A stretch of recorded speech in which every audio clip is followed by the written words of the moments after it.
Who do you think is the best hire so far? I really like, for his team at this time, I really like Mike McCarthy.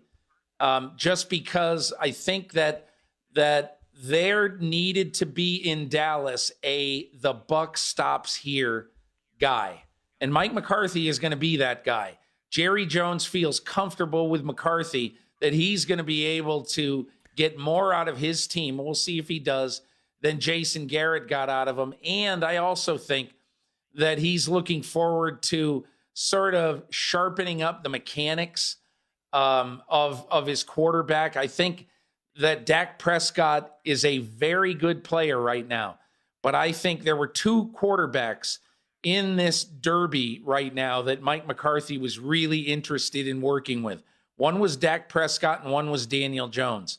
And I think if he could have gotten one of those two jobs, he was going to be very happy. I think that the fact that he's going to, I think, sharpen up Prescott a little bit, get him to be a little bit less inconsistent, because he had some real big peaks this year that lasted longer than any year in his career.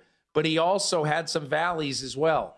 And I think they'll work on that. And the one other thing about McCarthy, he's got to stick to what he did in the offseason, which is to be willing to look at analytics more and to be a lot more imaginative than he was late in his Green Bay career. I think if he does that, then Dallas has a winner.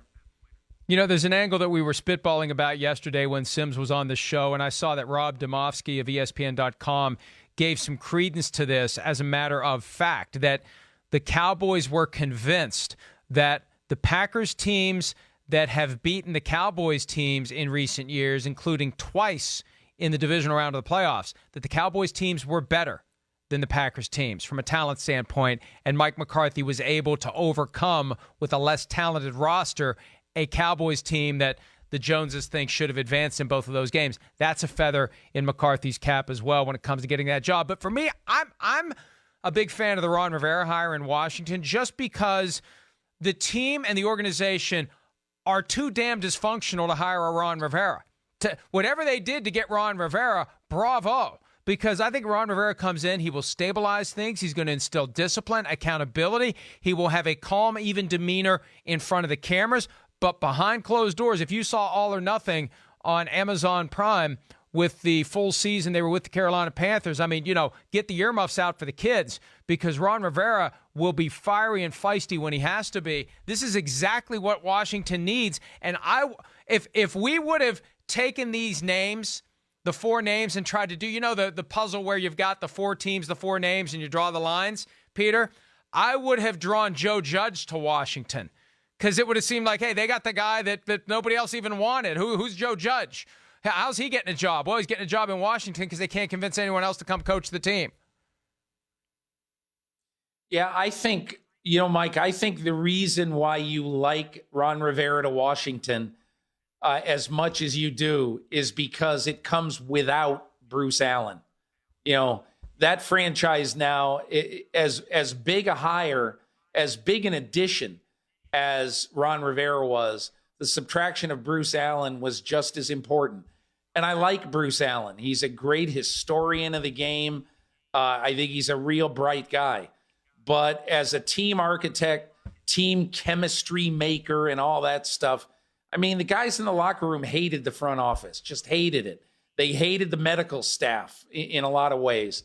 And they needed to get rid of Bruce Allen.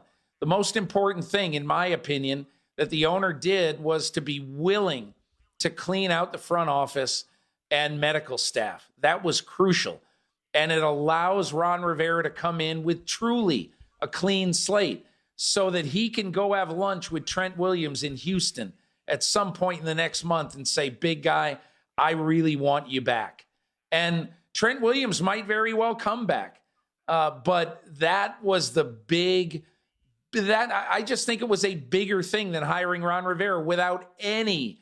I'm not getting down on Ron Rivera at all. They needed to change everything about this organization.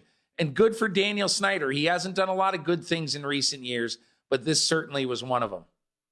Yeah, I still wonder how much of a surrogate Bruce Allen was for Dan Snyder And as long as he owns the team, there's that possibility that the dysfunction flows not from Allen, but from Snyder. And can he contain it? Has he changed? Is it still going to be there in some other form? They're going to hire a new GM apparently after the draft, so we'll learn more about that as the offseason unfolds. But Joe Judge, welcome to the NFC East. His stats texted me during this segment. The other three coaches not named Joe Judge in the NFC East have all been to or won a Super Bowl. So you're up against it, Joe Judge. You've been there with the Patriots, but not as a head coach. And, all of a sudden, the cachet of the NFC least has been elevated by these hires. It's going to be an interesting season or two or more for the NFC. Hi, I'm Mike Tirico, and thanks for watching. Make sure to hit subscribe for the latest news and highlights from NBC Sports.